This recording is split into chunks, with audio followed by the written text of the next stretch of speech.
There's But Don. oh, there he is. Yeah. Yeah, it was. They had big windows, so there was some light coming in, but I was using a flash Yeah. to, Yeah, to yeah, light yeah. everything. Available light. Whatever light you have is available light. Yeah, there you go. That's so true. That's absolutely true. Yes, sir. Says Yeah, the man backlit. and people But say, that's "Well, light I too. shoot people say, "Well, I shoot natural light," and I'll go, "Yeah, I do too." But generally, if I'm shooting natural light, I probably have as much gear with me as I have when I'm shooting strobe. I've got white panels and silver panels and black panels and booms, and just because it's from the sun doesn't mean I just stand there like a dolt. And why isn't strobe light natural light? That is also natural light. Yeah, well, we need to differentiate. I think it's part of the available light spectrum, but I'm not Yes. sure it's natural. Yeah, light. no, Don, I'm just I know, generally I know. sort of Good to see you, Adi. great are to you, see you my too, friend? sir. Great to see you. How are you doing back there in New York? It's been a Yeah, roller coaster. It's been hell, right? Yes, and luckily I have my photojournalism work going, and the people I work for don't do breaking news, so basically that gives me a little more room. Obviously, financially one is hurting, but I've never known a time when I'm not hurting, because there's no other work other than the photojournalism work. Off and on, there'll be other clients calling. A few weeks ago, a client called. They left it to me to shoot outdoors or indoors, and I basically expressed to them, we'll try and do everything outdoors. And luckily, we could do everything outdoors, so that was fine. But that is not happening that often. I'm hoping now, by the time summer comes around, things become better. Well, they should. They should. Before we get going, hey Sid, how you doing, buddy?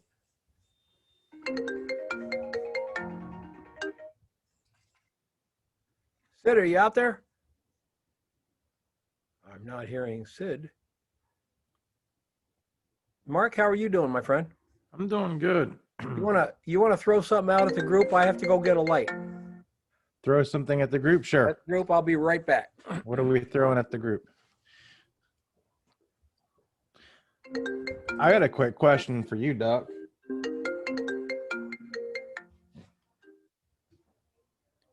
Can you hear me, Doc? Yes.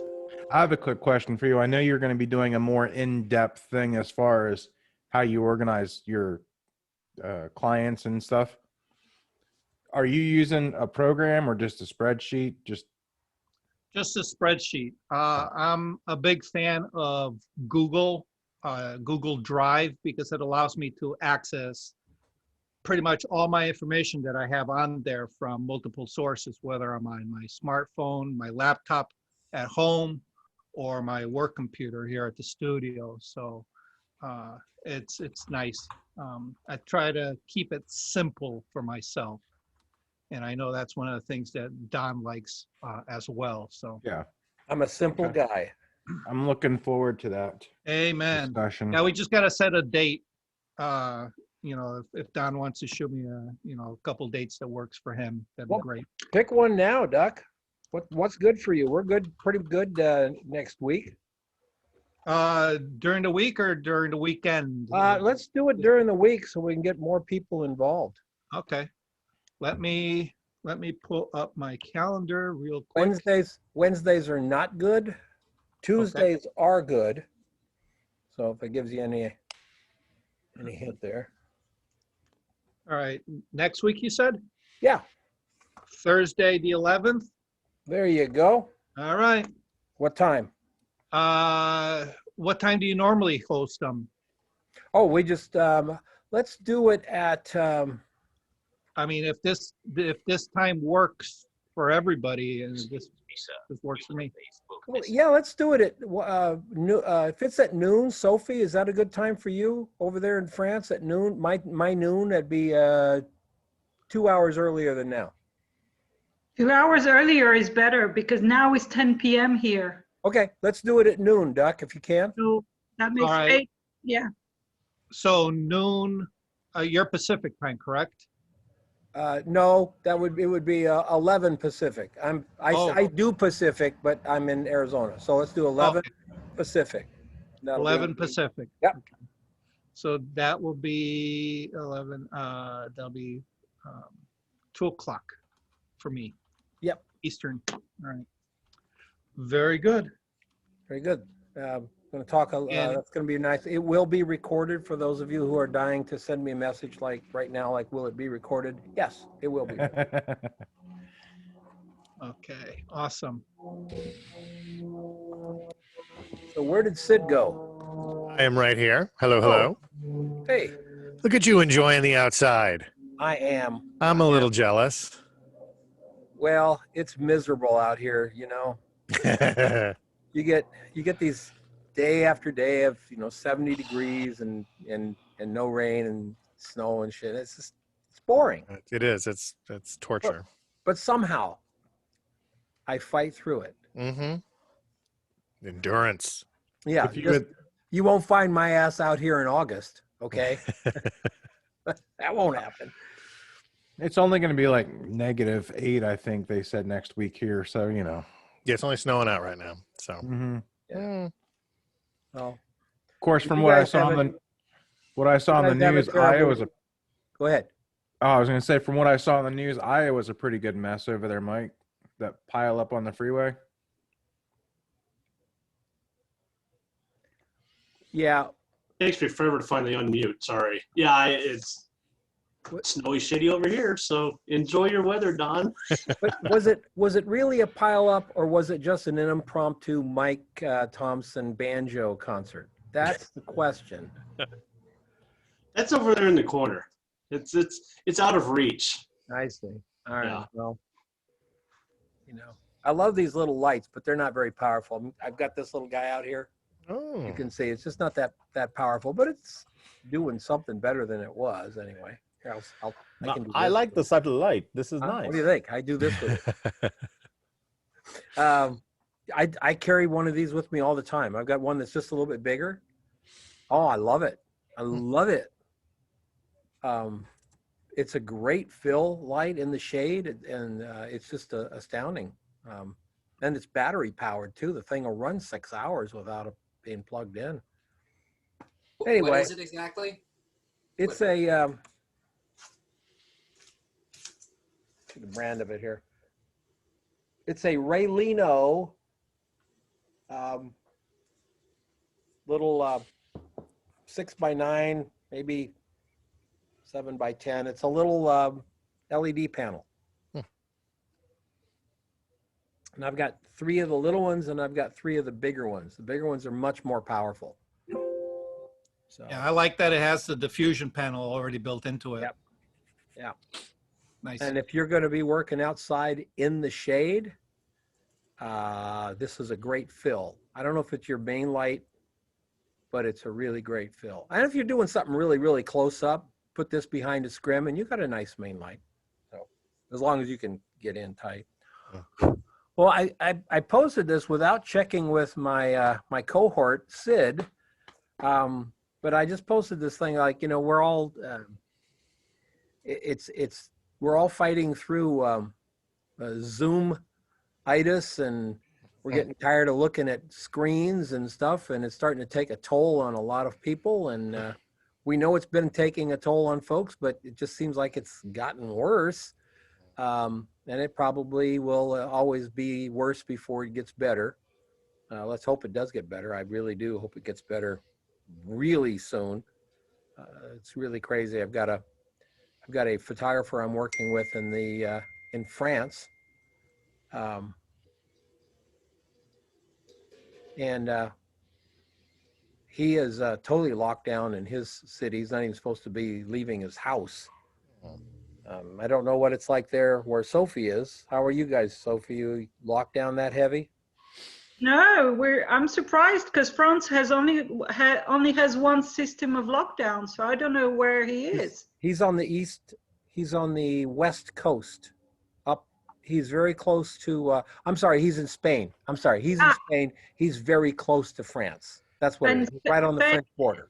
Spain is terrible right now, and Portugal is a nightmare. They're being completely swept with the English mutant thing, and apparently it's a nightmare in Portugal. So yeah, because France is not great, but yeah, you know, he's a quite a terrific photographer, going for the art / commercial / art. He's really an artist with a camera. It's really, really fun. So what's inspiring you guys? I mean, we all got to be inspired by something. I mean, we all know tacos are inspirational, so we're down with that. But there's got to be some other things that are driving us to get happy, right? And if there isn't, that's scary, you know. So somebody's got a buzz. I think Don, it's can I interject something? Lehia. yeah. There we go. Don, can I interject something real quick? Yeah, please. It's just nice to see Lee back in her natural environment. Yeah, in the car, absolutely, absolutely.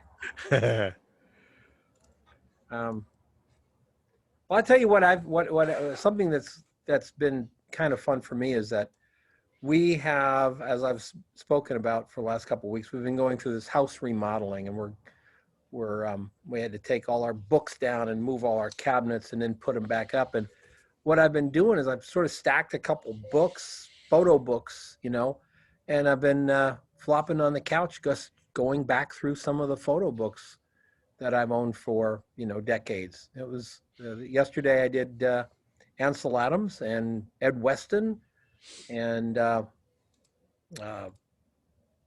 Wolf, who shoots wildlife and stuff. And it was just really fun to take my time and go back through it. And I woke up today, I'm absolutely jazzed. I'm going to get out tomorrow afternoon. I'm going to go up and shoot, and I'm going to go up and shoot on Sunday too. So I'm really, really excited about it. And part of it is because I let myself, you know, sort of really spend some time with the masters. So that's been working for me. Good. How about you guys?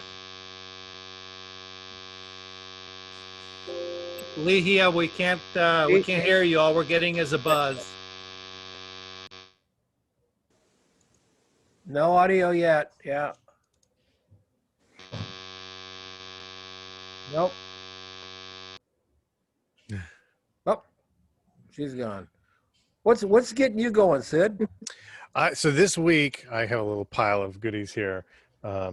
Last week I'm trying to catch up from being sick for the last couple of weeks, so I had to do all my taxes and stuff last week and this week. So so one of the things that has been keeping me motivated is I've been playing this continuously here at the studio. Oh yeah. So good. I think I have 4 copies of this because I keep trying to find each copy I try to find is like older and older and older and older. So I've been playing a lot of that. And then instead of photo books, this thing I have to go through like every quarter. Oh yeah. This is a collection of a lot of the Blue Note album covers, like some of the finest album cover designs ever by the Blue Note record label and stuff like that. So I just usually every 2 months or something, I just sit down and I just like lick the pages because the design is so well done. Yeah, I've got that. I've got that same book, and I've been carefully photographing the pages on my pages. Oh really? It's coming automatically. Oh, Lee. Can you hear me now? Now we can. Yes. Yeah. Can you hear me? Oh, fantastic. So lately what has been inspiring me, like is driving me nuts, is the group for lighting essentials on Saturday. They're spectacular. You're almost afraid to submit the work, and I say, am I to the level to submit? So I had to review and I say, am I ready for this? So I think it's very inspiring. It really have encouraged me to do a lot better. Are you talking about the product shoot, the product class? Yes, the product class.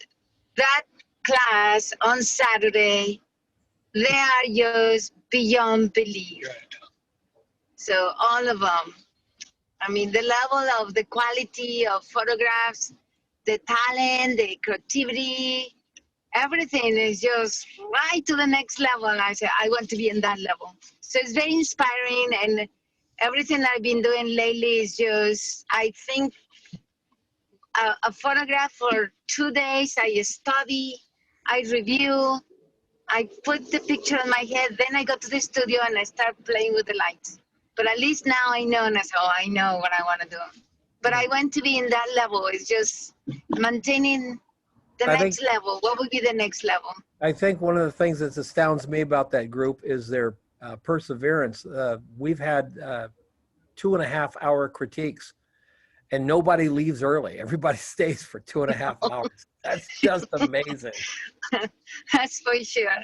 Well, you know, it's talent. It's just beautiful. So that is very encouraging and very, and it's like, it tells you that I want to be there. I want to be in that level. So, and that's thanks to you, because you're allowing that platform to exist. Otherwise, you never know, you know? Right. Well, I don't want to talk too much. I was gonna say that watching Lee, because I know everybody was watching that was in the group, where she kept working through that shot and redoing it, like seeing people that are doing that and seeing you do that, it's cool, because it's not just like, oh, you know, that was a shot and move on, you know, reworking it and making it work. Yeah, it's always fantastic when I go onto the Facebook page like the next day and somebody has taken all the criticism, put it in there, fought like hell to get that shot done, and then it's done, and it's really great. So. Right. And then actually it turned out to be a totally different picture, which is what I wanted in the first place, but it didn't work out. So, and I need to post something. So but I still think it can be better. That is something I need to reshoot again.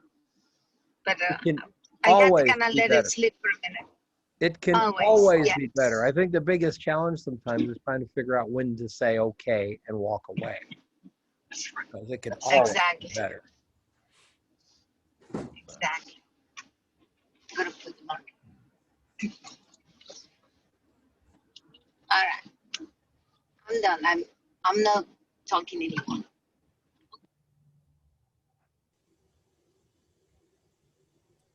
Yeah, that Blue Note. I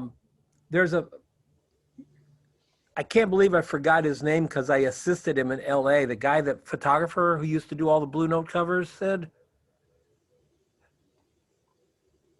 You're muted. Got your mute on. There we go. Yeah. You did? I did not know that.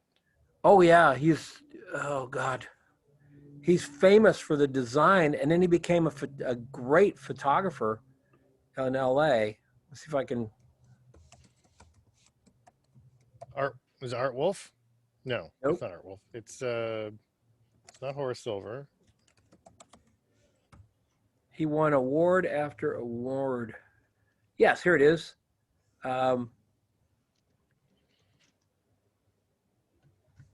I always thought when I heard the story that it must have been an old guy, and then I worked with the guy, and he was not. And Reed Miles. Reed Miles. Thank you so much. Huh? It was Reed Miles and Francis Wolf that did sort of that look. Yeah.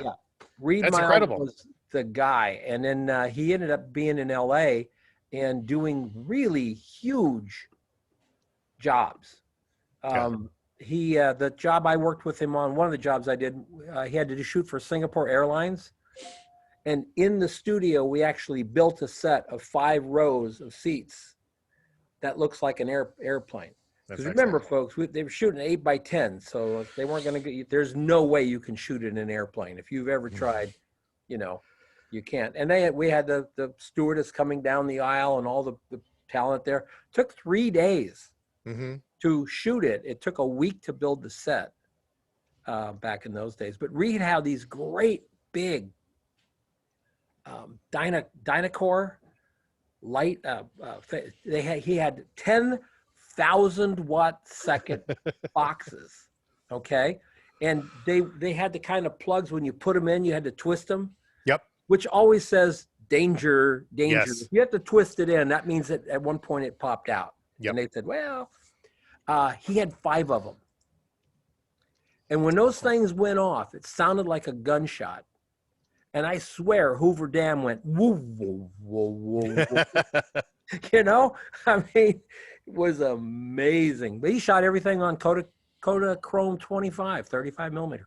Yeah, his work it's just the whole period of time is just incredible, just with design and photography. How many of the albums do you own?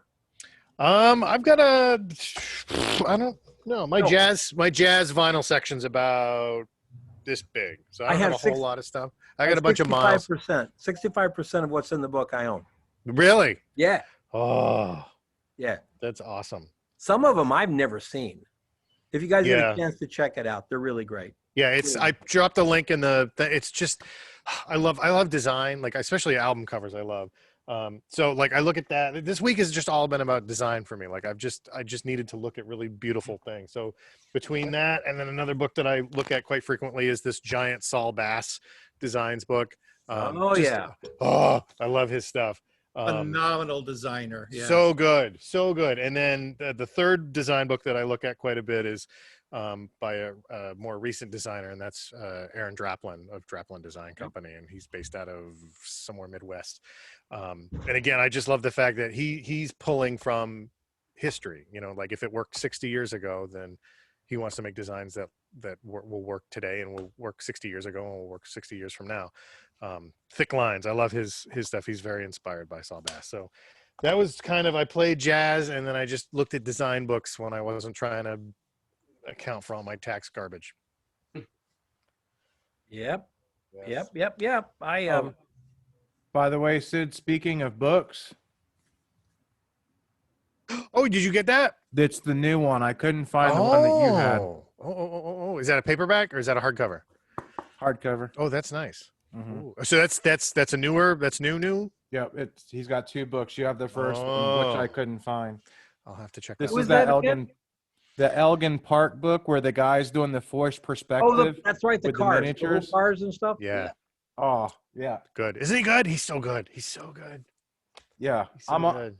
Because I'm like, that's so cool, and that's what I want to be a little creative with it, and because I can, do a little painting and put some stuff together. So yeah, and his story too. I mean, he was, he was very introverted, and he was surrounded by people that didn't really support his lifestyle, and so he just sort of created a town where he was accepted, and it's just incredible. He's just it's so powerful.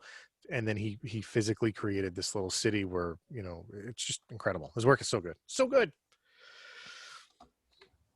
I steep myself in design as well. Let me share this one with you guys. Have you ever heard of David Carson? No, not by name. He's a West Coast designer. This is his kind of stuff that he did. He did a magazine for a couple of years called Ray Gun. Okay, yeah. Yeah. I mean, lots of amazing stuff. Now, I do not design like him at all. Mm-hmm.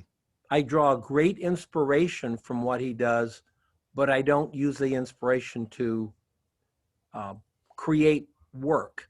Mm-hmm. My work is totally different than his.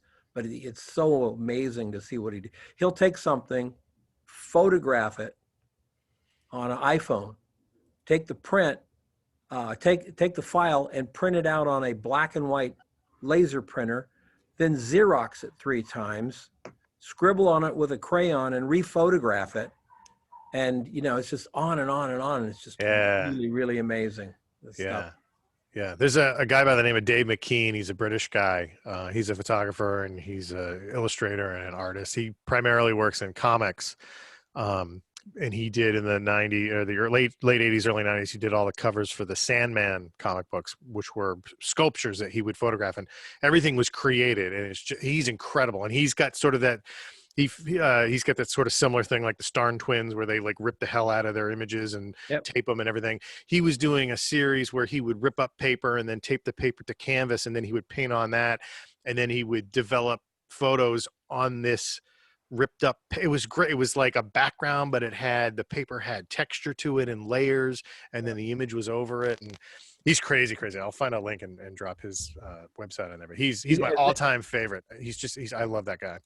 Are any of you familiar with Frank Ockenfels III? I know that name.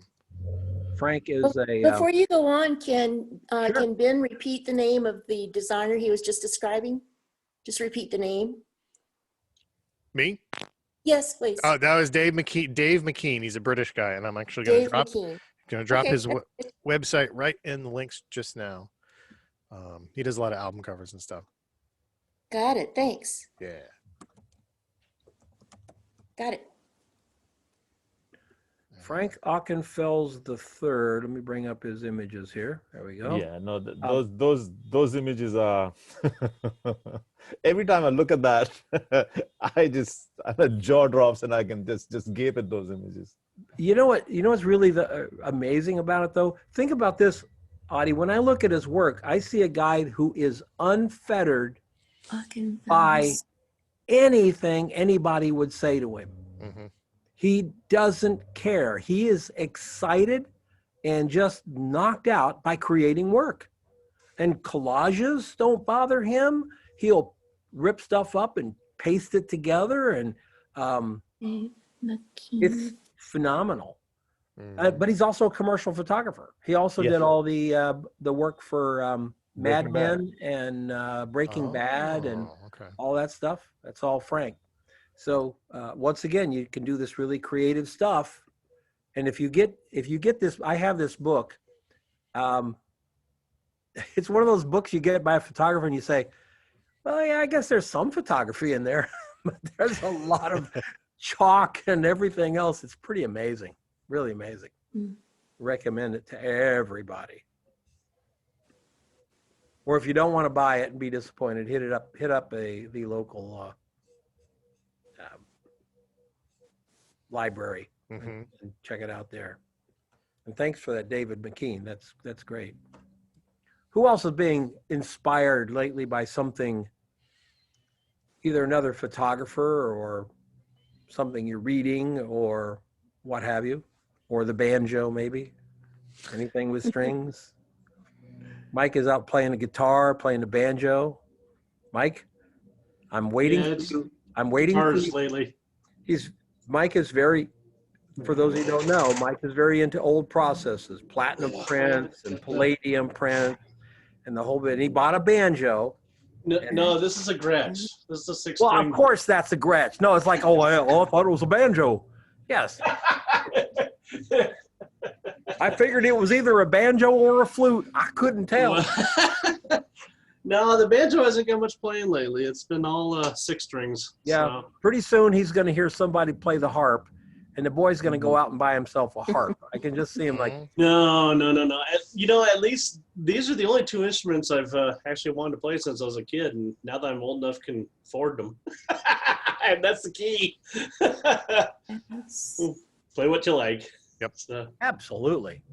but, Make yourself yeah. happy. So been listening to a lot of BB King lately, and I guess I really haven't been inspired by anything lately. We've been dealing with taxes, and to be completely honest, I've finally got hit by the COVID bullshit, I guess, because I've been dealing with some depression that I've never dealt with in my life. And it's just weird for me. I mean, normally I'm the guy that I'm always happy. You know, I mean, almost nothing phases me, but lately I've just been on my ass. And so I've been taking a step back from photography and step back from pretty much everything just to try and re-equalize, you know. And try what I do, man. Drugs. Yeah, well, I've got my tequila, but you know, no, man, I just can only do so much of that before you don't feel brings so you good. down. All you need to do is find some truck drivers. They've got stuff that will make you, happier. And I know lots of truck drivers and outlaw bikers. You know, yeah. There you go. You know, but yeah, I just no. No, it's this COVID depression thing is real, and the pushback that people are giving each other on Zoom now. People are going, I don't want to Zoom. Let's just talk on the phone. I don't want to sit in front of my computer with my light on in front of me and stuff like that. I don't, you know, there's pushback everywhere. Well, you know, and kind of the funny thing about this is, I mean, for me anyhow, is I've always been fairly introverted, and I do just fine normally left by myself. But I think it's been such a long period of time of not getting with friends and family and it just being normal, I guess, that it's finally really started to bug me, and in a bad way. So it just, I do my best not to let it rub off on people, you know, Sure. but yeah, it's really strange.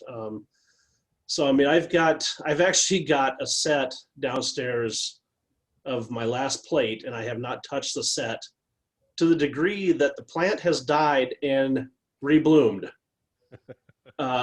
So I might actually take a picture of that this weekend, just because I thought that was kind of funny.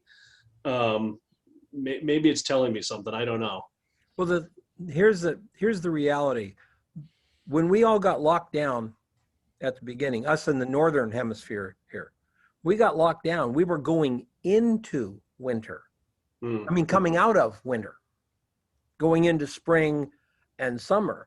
And now we're going back into winter. And a lot of people, the days get shorter. There's more darkness. You can't go outside as much because of the snow in places. And I think the timing is part of why people are getting very, a little bit more, I guess, what's the word? Melancholy, depressed, you know, down. It's been a year. Yeah. In 1 month, I think we got the first lockdown in France was on the 17th of March. It's nearly 1 year. That's also why it's hitting us now. Whoever could handle it more or less, because I got hit really badly as well since January, and it's just been a year. How much, you know? But I think it's healthy to say also, I can't do this anymore. And then it will bloom again, like the plant, Mike. That's kind of what that's what I'm hoping, that this is just maybe a little bit of religion, but maybe God's telling me something, you know, that the worst is behind you. You know, look, you got this pretty flower. So, and you know what's funny about that flower is they're not supposed to do that. If you ignore this particular, it's a I don't know, it's a Christmas flower, but it's a chrysalis or something. Anyhow, but if you ignore it, it's supposed to die. Well, it died and it came back. So I don't know what's going on there, but I guess it means we got to take a picture. Could make for a nice series. Yeah. Well, yeah, I want my set back, though, eventually. It was never meant to be left up for a month and a half. So, I don't know. That could be interesting over the course of a year or something. A time lapse. It does make a difference for me to just, even when I'm not physically close to people, to get out and be in conversation where we're in the same area, whether that's, you know, out on a trail or at a golf course or anything that you can do. It's amazing when I miss that, how my attitude plummets also. And even if you're not talking about anything, and even if it's short, even if it's half an hour, it just helps. Yeah. It just helps if you can force some way, even with distancing and all that, just to hang and each crack your own beer or whatever you like. What's happening in LA now, they said photographers are getting out a little bit more in LA. They have a ban on outdoor dining right now, but they also announced that they're not going to enforce it. I don't know what that means or how in the world that's a thing, but that's what they've said. We have a ban on it, don't do it, but if you do it, we don't care. So that's been helping a little bit in the LA area. But the people I think that get the hardest hit are the people in the very cold areas, like, you know, Washington and Ohio and Indiana, where it's, you know, 8 degrees below zero, and And the chances of going out and chatting with people anyway, Don, and when it's 8 degrees below zero are pretty minimal anyway. And now knowing you can't, and we are humans, and whenever we're told we can't do something, what do we want to do? Yeah, so tell them they can't go outside in 8 below. There you go. There we go. But what I found was really helped me was, so I would use public transit to get around New York City for my assignments. And in March, I walked down to Harlem from up in the Bronx for an assignment. And it wasn't funny. By the time I got back, it was 6 hours later. I had, it was total lockdown at that time. And then I decided, I got to fix my bicycle. And then beyond that, till today, I've been going out on a bicycle for assignments. And it's a different way of seeing the city. And the last time I'd ridden a bicycle was when I was in college, and I was I was shocked at how much my body had changed since then. But within about a month of using the bicycle, I had adapted, or the body had adapted, and it wasn't that big a deal anymore. Yeah. And I miss it now because we got the big blizzard over the weekend and all of that. There's lots of snow outside, and I miss that. Did you lose weight? Oh yes, I did lose weight. Yeah, because and I just really love that. Just going out on the bike to get somewhere. You got to, you don't want to be driving with traffic, so you plot your course and all of that.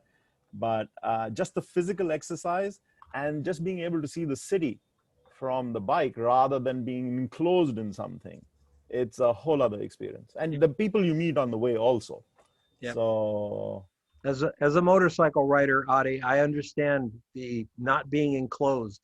Yes. Being out, yes. it's just different. And the reason I'm on a bicycle is because I can't give the test here for the motorcycle exam. I have to go get a learner's permit, even though I already have a driving license. But to get my driving license endorsed for a motorcycle, I have to get a learner's permit.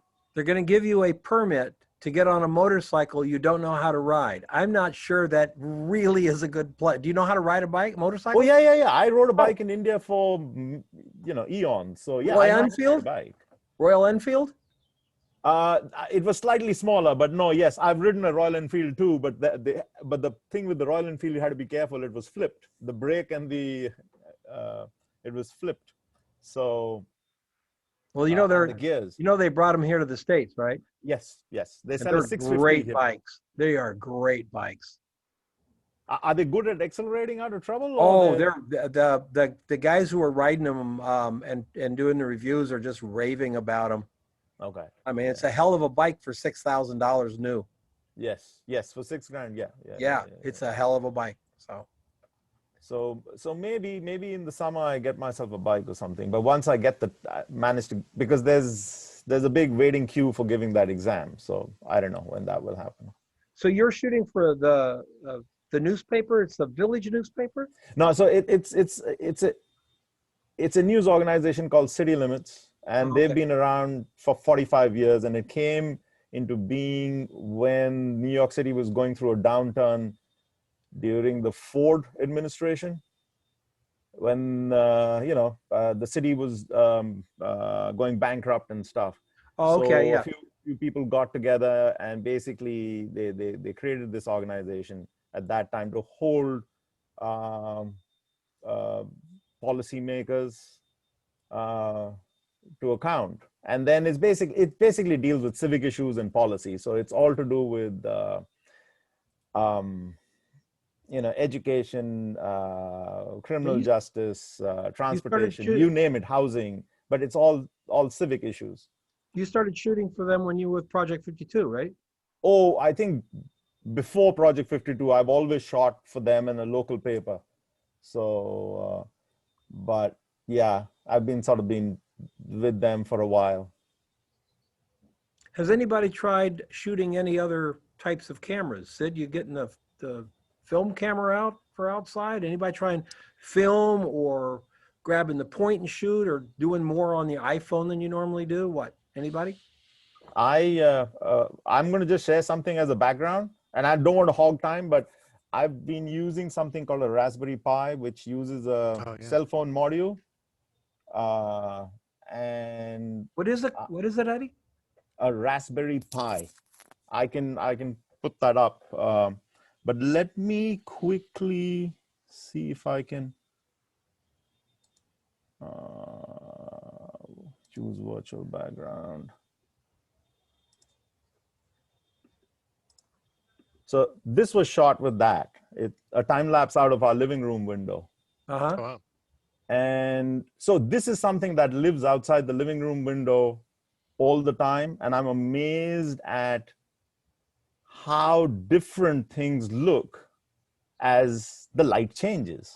So, which is nothing new. We all know this, right? You change the light on, and so it's basically a small little computer with a cell phone camera module attached to it, and you control the cell phone camera module through a command line kind of thing. And it's what I would say is pinhole, if you were to build a pinhole camera for film, is to film photography. This is to digital photography. Okay. The way you can experiment with it and stuff like that. And you're using this on assignment? Not yet. I'm trying to do it, but no, not yet, because it's a slow process, right? So for me to use it on assignment would be difficult unless there is a cause for doing a time lapse or something like that. Sure. That's neat. That's neat stuff. So it's a box and you put your cell phone in it. It's no. So the cell phone camera module is actually I'll put a link here. It's okay. It's just a small camera, and it's basically a Sony module, which connects with a ribbon to this little computer, which is smaller than this. It's smaller than it's a single board computer. It's actually connected right now and it's shooting. So I don't want to unhook it and bring it here, but sure, I will put a link right now. Interesting. Sid, what were you going to say? I don't think I was going to say anything. Oh.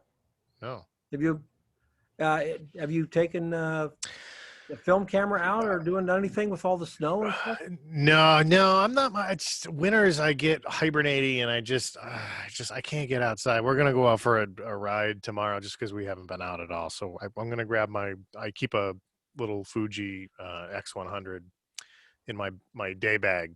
And so when we jump in the car and go places, I have that, and then I have this little tiny battery-powered LED light that I keep in the bag just in case I need for something. So we're just going to drive around tomorrow, but I have the Hasselblad is sitting here. Usually when it gets warmer is when I throw some film in it, and I'll just try to bring it outside every once in a while.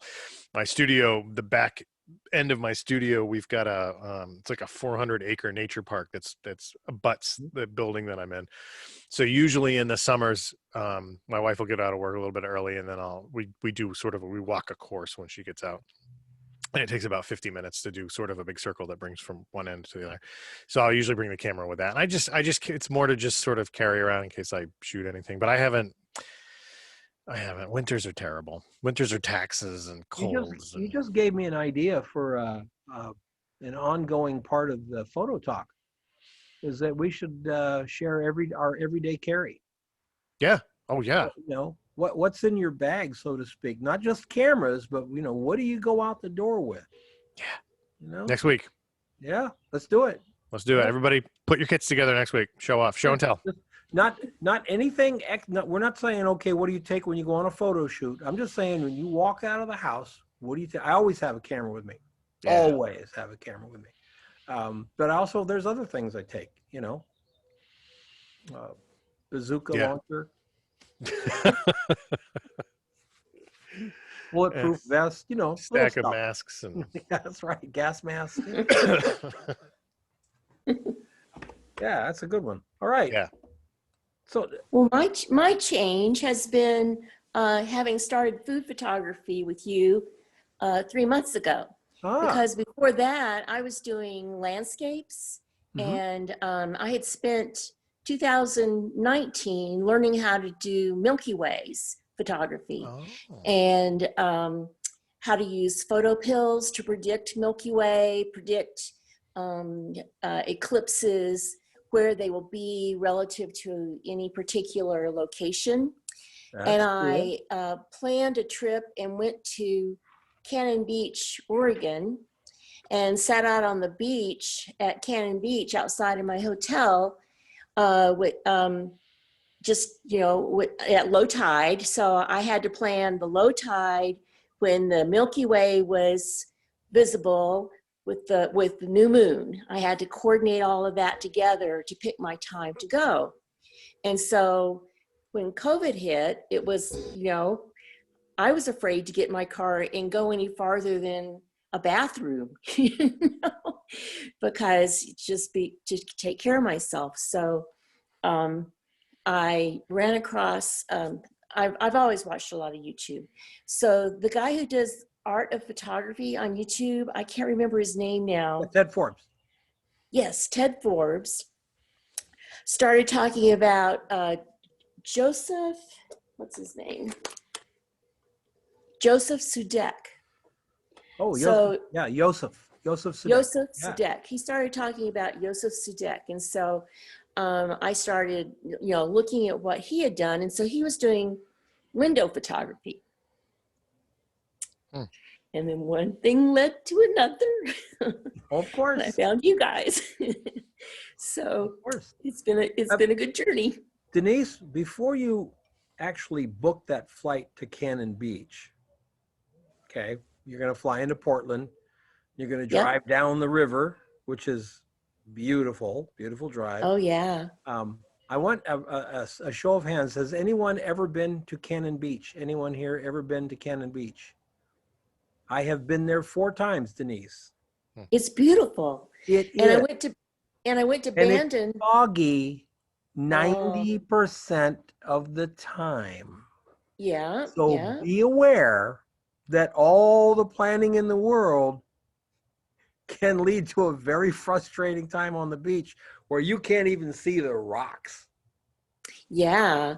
Well, I'll But post one of my my Milky Way shots, and I went on down to Bandon Beach after that, and I got some night shots from Sliver of the Moon kind of thing that was on the shimmering sand. So I'll post some of those on the website for Project 52, just so you guys can kind of see where it came from. Isn't it remarkable how Oregon has done their beach thing? For those of you who do not know, there is no private property on the beach in Oregon. The entire coastline belongs to the people of Oregon. So if you're driving down, did you go down 1? I'm sure you did. Yeah. If you're going down 1 and the beach is on your right, from 1 over, there is nothing. There's no homes. There's nothing except occasionally something would be grandfathered in because it had already been there. But I thought that was really remarkable. Then because you get into California and you have 250 miles of private beach, you can't even park your car because somebody owns it. So yeah, and there are a lot of these gorgeous rocks out on Cannon Beach. So Nick Page is the guy that I followed most closely on YouTube. He's a landscape photographer who does mostly beach photography. Well, not mostly, but he does a lot of beach photography and workshops that way. So he's the one who sort of got me. Well, I was inspired, and then I found him. You know what I mean? Good. I was looking for people who could instruct on how to take Milky Way shots and such as that. And so, now I'm throwing myself into the food photography, table photography, thinking about how to put together a studio, which still seems very complex to me. It seems like a big hurdle to me to deal with lights and, well, okay, now even when I get lights, what am I going to do with them, kind of thing. And Denise, start with these. Analyst. Start with 2 of these. Yeah, Just okay. Start with 2 of those and expand outward as needed. Well, that goes against my grain because, and I will do that, I'll take your advice, but it goes against my grain because I'm a system analyst and a software designer. and I've worked a lot with people who, my customers were people who wanted to have software built for them. So my job was trying to figure out every different use case, every different way they were going to use this software so that the outcome would hopefully take care of their needs. And so my head is going through, well, am I going to use it this way? Will I use it that way? How? So your advice is just get a couple of darn lights and start using Get a couple of lights. Yep. Get some lights.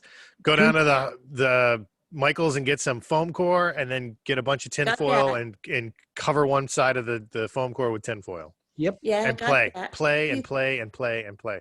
You gotta free up the creative lobe in your brain, and don't listen to the analyst side. You just play. You're just playing, experimenting, and.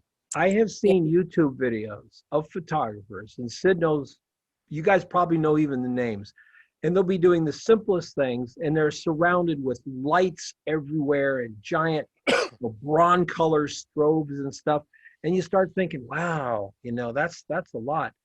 My friend,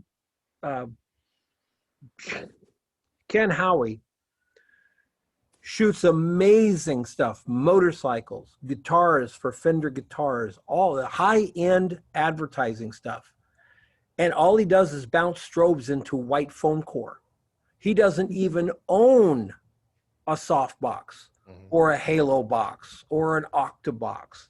He has white foam core, and he bounces his bronze colors into the foam core. The reason he uses bronze colors is that he used to use an old chip Hasselblad back that was I want to say 16 megabyte back, and it did 3 exposures. You had to do a blue, a green, and a red. And the bronze color is the only company at the time that was guaranteed that all flashes were the same color.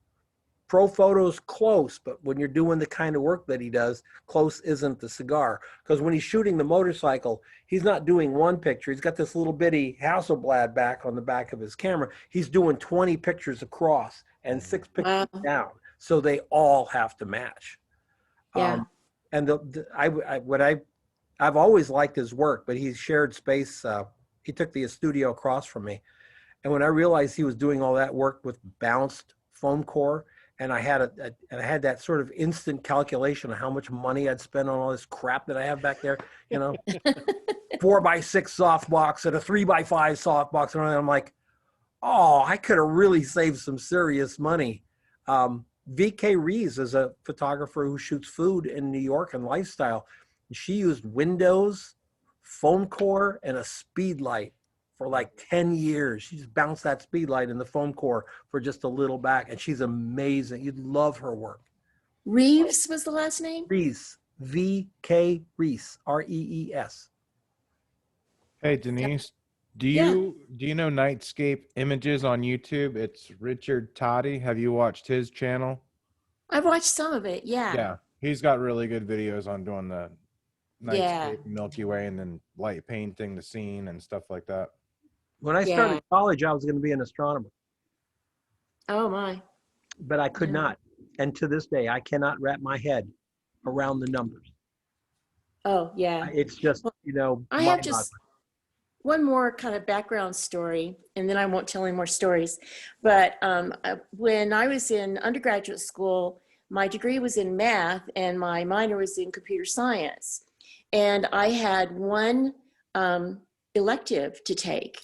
And, of course, they were recommending physics or differential equations. But I went and I took history of photography from Beaumont Newhall. Oh, and that was just great. It was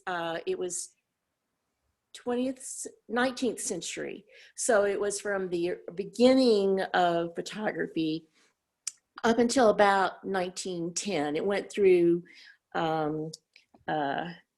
George O'Keeffe's husband, Stieglitz. It went through Stieglitz and Steichen, and so it went up that far. Eugene Smith, and I just had the greatest time sitting in the dark. Of course, everything was slides. He was doing his presentations with slides.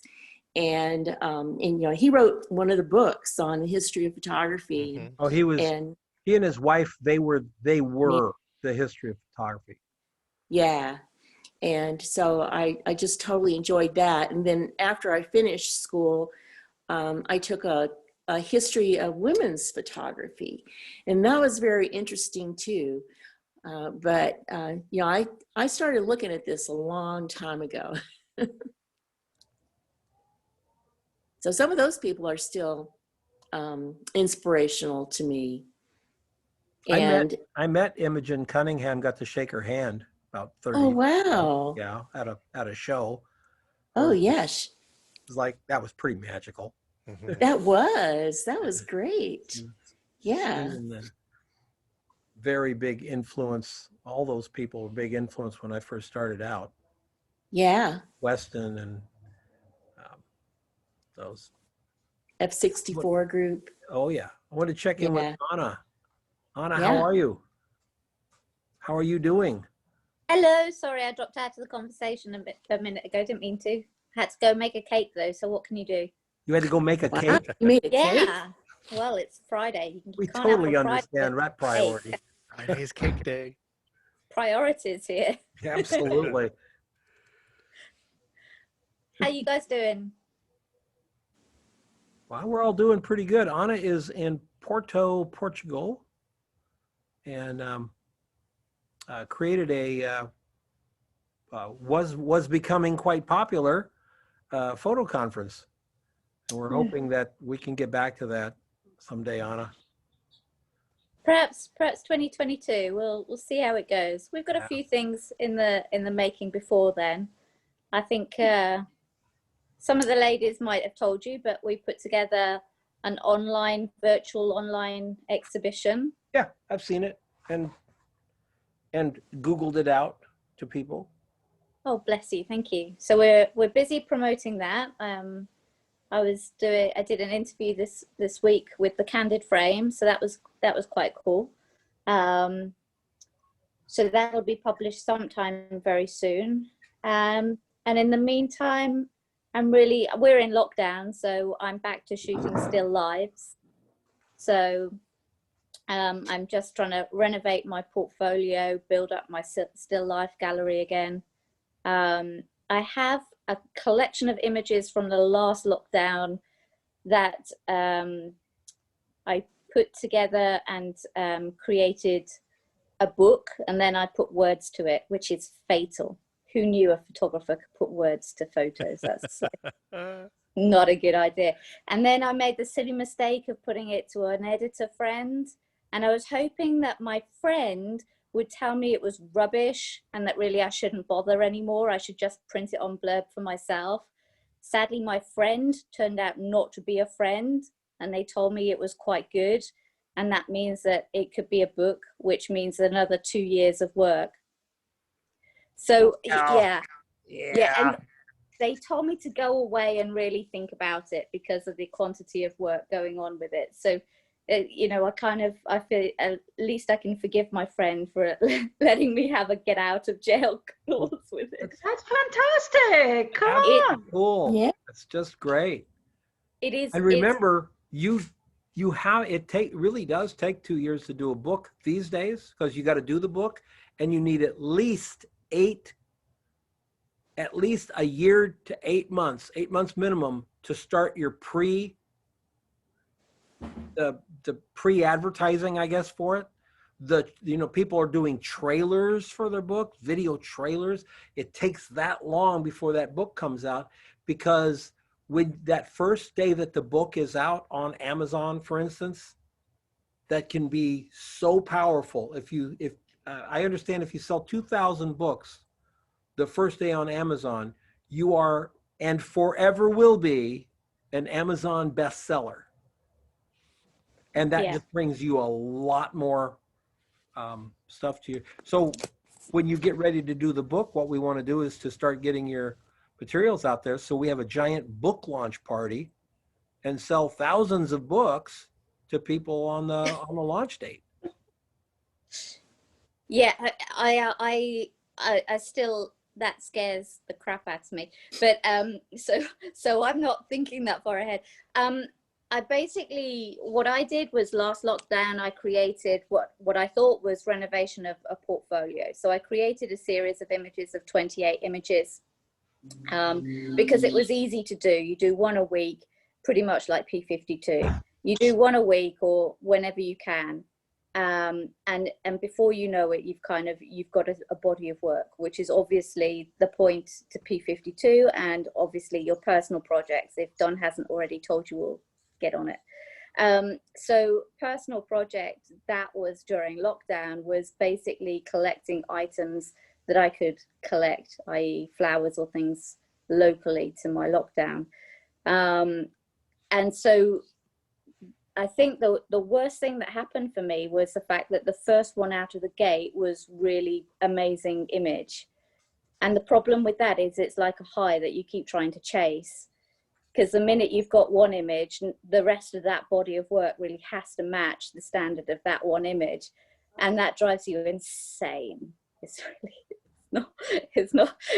if the first one had been rubbish, then everything else might have just been, mediocre, and I'd have been happy with it. So yeah, that collection of images is kind of out there, and I'm now putting the words to it. So second lockdown has now obviously started for us, and so second round of still life for me. But this lot of still lifes I'm doing now is for fine art. So now I'm starting to do a collection of fine art, flowers and imagery. And you're asking like who's inspiring you, who's out there that is inspirational. Well, for me, it's a photographer called Jamie Beck. She is she was a photographer in New York, a fashion photographer, and she moved over to France, and she's now living in Provence, which is obviously, USA and France, they have this love affair going on. And she's basically really harping it. She's got this beautiful brand. She's got a little girl as well. So she's managing to really kind of get not just the food, the clothes brands on her side, but she's also, in the last lockdown, she created, I think it's called, a series of images she called was Isolation Creation, something like that. Yeah. And there's a massive hashtag with it. It was in Vogue, it was huge. And her work, she created a fine art photo every day, and she sold posters for it during last year, and I think half the proceeds then went to charity for artists in the USA who weren't working, but she was selling them at a very reasonable $50 a poster, and now her fine art prints are going for over $3,000, like $3,000 per image. And she is printing them and framing them in a local framers in France. Her work is astonishing, yes, but the fact that she can command that much money is because of the brand that she has built up and what she has done over this particular lockdown year. And so she, you watch her build up the images on Instagram. She uses her stories pretty much the same way I use mine, of showing people and bringing people along of how she's collected the flower, how she's brought it into her studio, how she then makes the image. She then adds things to the image and then photographs it. And you see that full process on stories, which then obviously disappears in 24 hours. But then she adds it to a poster and says, free shipping for the next 24 hours. She's a clever lady. Like, she has everything. She has the strategy. She has the photography chops. Yes, she has a huge following, but she has a massive strategy behind her. Thank you, Lauren. Yes, that's her, jamiebeck.co. But her Instagram account is huge. It was before, because she used to work for New York and she used to work for a lot of the bigger fashion brands. So she'd be there on like Fashion Week and things like that. So she's not a stranger to like commercial work. And she's now shooting for brands that specifically match her own brand. So she'll shoot beauty products. She will advertise clothing for her little girl. This lady has it all, like all the way around amazing. So she is truly been inspiring me, this, not just this lockdown, but the previous one. And if you ever need a bit of happy, go look at her photos, because they are utterly to die for. That the whole idea of creating a community like she's worked on so hard, you know, if you have a community and your community is big enough, then the brands will hire you to shoot their work because you bring your community to their product. So it's almost a different way of working than we've ever had, not with photography before. Photographers have always been pitching the fact that you could do the job, but now photographers on some people on Instagram, Chris Burkhardt, for instance, I think 4.5 million Instagram followers, something like that. When he, you know, a tent company, he's all outside stuff. When a tent company wants to sell a tent, they're going to hire Chris, and Chris is going to say, yeah, I just did this shot for this tent company, and they'll probably sell 10,000 tents because of his following. So it's a really interesting thing. Building the community is so important. It is, but I would say that you have to be careful with following. Following doesn't actually mean very much. It's the engagement rate. And you don't need to be somebody like Chris or Jamie Beck. You don't need a huge following. Brands are now looking at nano influencers. So a nano influencer on Instagram, for instance, is pretty much anybody below 10,000 followers. So if you don't have that swipe up feature on Instagram in your stories yet, you're a nano influencer. And brands understand that you as a nano influencer have far more power of selling things to your followers than any other time. And so brands are actually now very open to nano influencers coming and approaching them and saying, hi, do you want to work for me? Mm-hmm. So it's no longer whether or not you've got a huge following as it used to be. It's the rate of engagement. So if you've got a small following, but you talk to people that follow you and you know them, gosh, how old fashioned. Actually talking to followers, wow, that's like, who knew that could be a thing, and who knew that could actually, you know, be perhaps actually earn you a bit of money. But yeah, that it is a thing now, and brands are working far more within the nano influencer range than ever before. So if you guys use a product or are thinking about something that you really, really enjoy, and I don't mean like something, oh, I want to work for Hasselblad, let me just contact Hasselblad to see if they will give me some free kit. No. I mean like something that you really love that's perhaps a bit small, locally as well, is great. If you approach them, you'd probably be very surprised at what response you would get, especially in pandemic time. Anyway, sorry, I didn't mean to derail. Every company that sells something or sells a service needs photography. I don't know if you saw the post I did on a woman who sells, she uses Instagram as her market. That's her thing, where she sells like tchotchke, like candles and baby toys and things like that. And Instagram is her primary way of getting clients. And Instagram contacted her and gave her a one-on-one with one of the salespeople. And he told her what she needs to do to build her audience. And it's absolutely bodacious. I mean, it's like you could spend 4 or 5 hours a day doing that. But the point is, that's okay with me, because if anybody else out there like her, if she really needs that to move her business forward, then she needs one of you guys. She can't do all that photography and that marketing and stuff. It's just more market for photographers.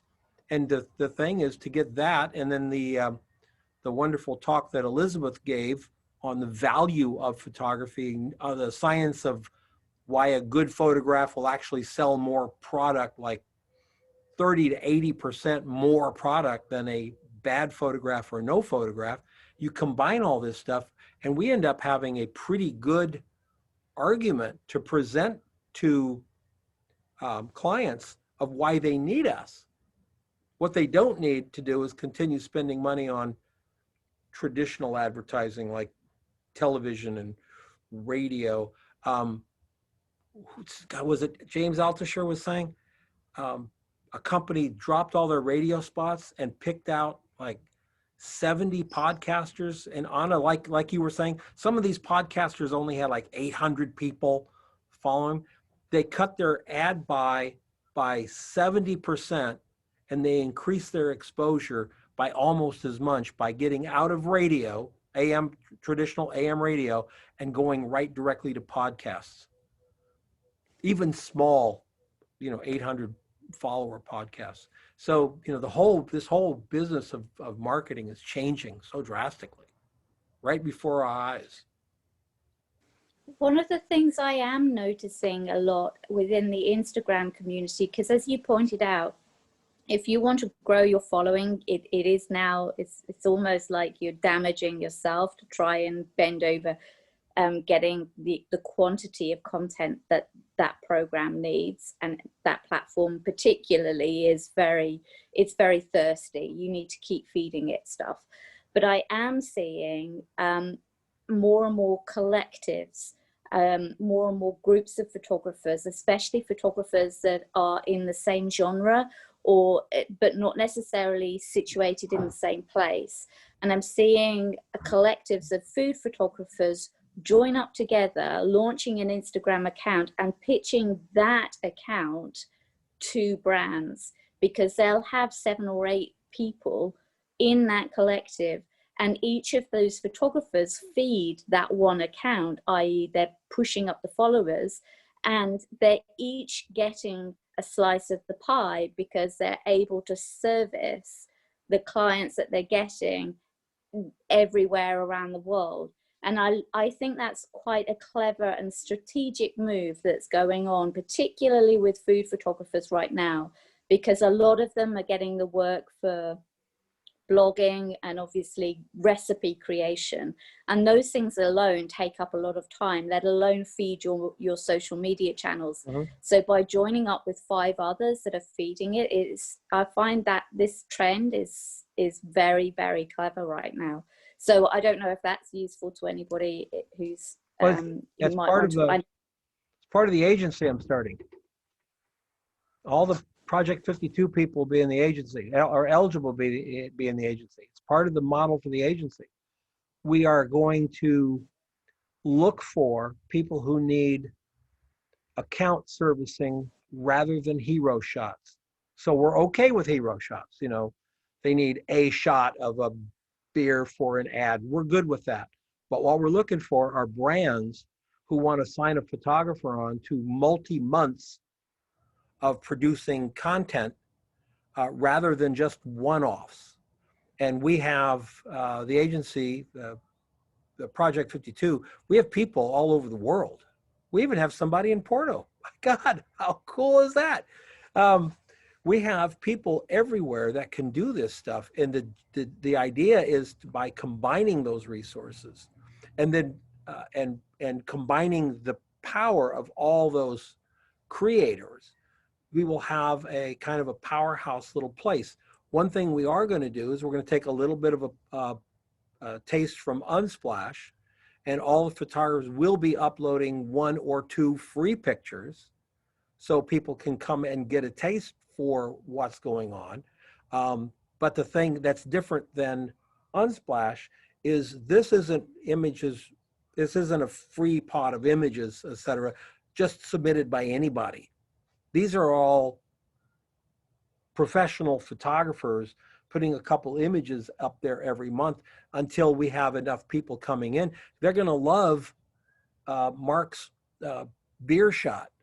The problem is, for them, Mark's beer shot isn't going to solve the problem. They're going to go, oh, this is really great. We can grab this for our brochure. Get a hold of Mark Lund. We need 50 more shots done. That's what we're kind of doing. And of course, the other thing is Unsplash you don't know what you're really looking at. You're looking at a photograph, says it was taken by, Jim Smith, and it's a picture of a young girl, and Jim says, yeah, I got a model release. And you're like hoping to hell he does, right? On this, because you can't find Jim Smith if you try to. On ours, photographer's right there, right there. Every photographer will have 30 image portfolio. Every photographer will have access and will be blogging. So there'll be constant content there of what they're doing and how they're satisfying clients' needs. And I've researched this from the beginning, because when I first started thinking about it was going to be another ad agency, and I thought, I don't want to do another ad agency. Been there, done that. This is kind of a different approach, and we will help them with creative. If a client came to Anna Gunn and said, Anna, we want to expand our business here in social media with photographs, can you help us? You're going to go, yeah, I can help create your Instagram strategy. I can help create your LinkedIn strategy. We can do the images, etc. So literally, basically, we're looking for engagements between $4,000 and $10,000. We're not going to turn down the $500 shot. That good, great, but that's not what we're hunting. We're hunting the $4,000 to $10,000 brand engagement with an emphasis on monthly retainers as high as $3,000 to $10,000 for monthly retainers. So that's my goal. And by having this incredible amount of assets at my fingertips, it's really, really great. So, and it's great for you guys too, because the agency only takes a commission up to up through 4,000, and after 4,000 there's no commission. So if it's a $10,000 job, you only owe commission on you'd owe a $300 commission. That's it. We don't continue going, because I'm not doing this to be rich. If someone comes and offers to buy it out, those conditions and things could change on an exit strategy. But for now, they make their deals with you. You make your deals, then you send the money to the agency. It's all on the honor system. We'll try to keep it that way. I don't know. I can see a lot of scalability to that kind of model. Yeah, Doc, I think down the road, I'm hoping that we have enough people in Project 52 that can do more than one thing, like design, like web building, including the fact that you don't have to be a web builder. You just have to know the right guy at freelancer.com to call. Right. That's it. That's all you got to know. If you got a relationship with, Spiros, who lives in Bratislava or somewhere else, and he builds really great websites for you, and he's happy with what he gets, you can handle so much of this stuff, and so much of the money goes in our pockets. I don't know a graphic designer out there who hasn't bought a camera. Mm-hmm. Okay, and so yeah, photographers have always shied away from doing stuff other people do. Other people sure as hell haven't shied away from the stuff we do. Mm-hmm. Yeah. So we can cross-pollinate as well. Yeah. Well, hey guys, Photo Friday's been fun. Anybody have anything to close it out with? And Duck, we said Thursday at noon, at 11 your time, yeah. 11 Pacific, noon here. Yeah. And Duck is going to walk you through how to maintain control over those people who you are cold marketing to. Yep, that's it. Yeah, and I just want to share, if nobody here has done it yet, I just went through a book called Licensing Photography by Victor Perlman and Richard Weisgrau. Very easy reading, very well laid out. It talks all about how to license your imagery. It kind of talks a little bit about where it used to be and where it is now and where it's heading. Very easy reading. It's about 200 pages. I put the link in the chat. It's a fantastic book. You'll get a lot out of it. Here's where it's heading. It's heading nowhere, unfortunately. In Phoenix, no agency pays rights. None. Not one. Their basic thing is, will we buy all rights? Not copyright. We're not buying your copyright, Right. but we buy all rights. I don't see how, because I've been on both sides of the chair, Doc. I've been on, photographer looking for work, but I've also owned an ad agency. Mm-hmm. And today, I don't know how an ad agency can license an image with good conscience when we used to have total control. We don't have any total control anymore.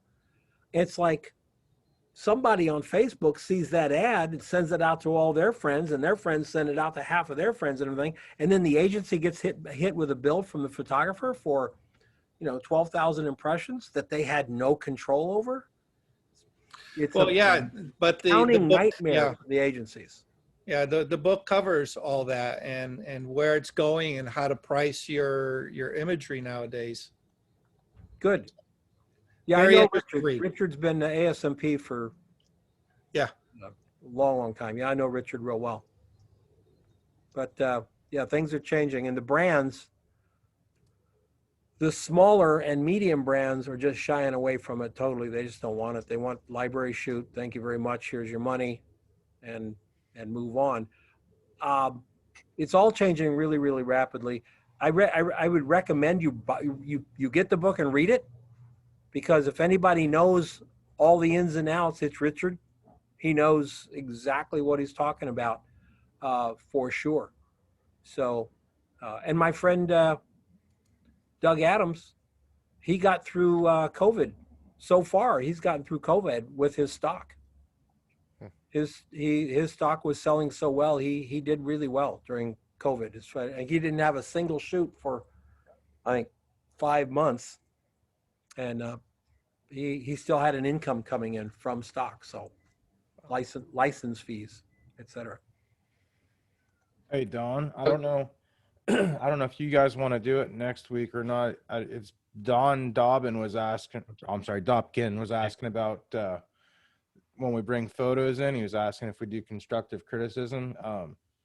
It's been a little over a month since we've done bring a photo. You guys want to do that next week and kind of curtail on the inspiration? And yeah, you guys want to bring in shots next week and chat about photographs? Yes. We love that. I was going to actually ask for feedback on one if people want to do that now. I don't know if you're all ready to leave. Yeah, we're pushing the time here. Okay. Yeah, let's do it next week. you can always throw it up on Facebook if you want something. All right. Yeah.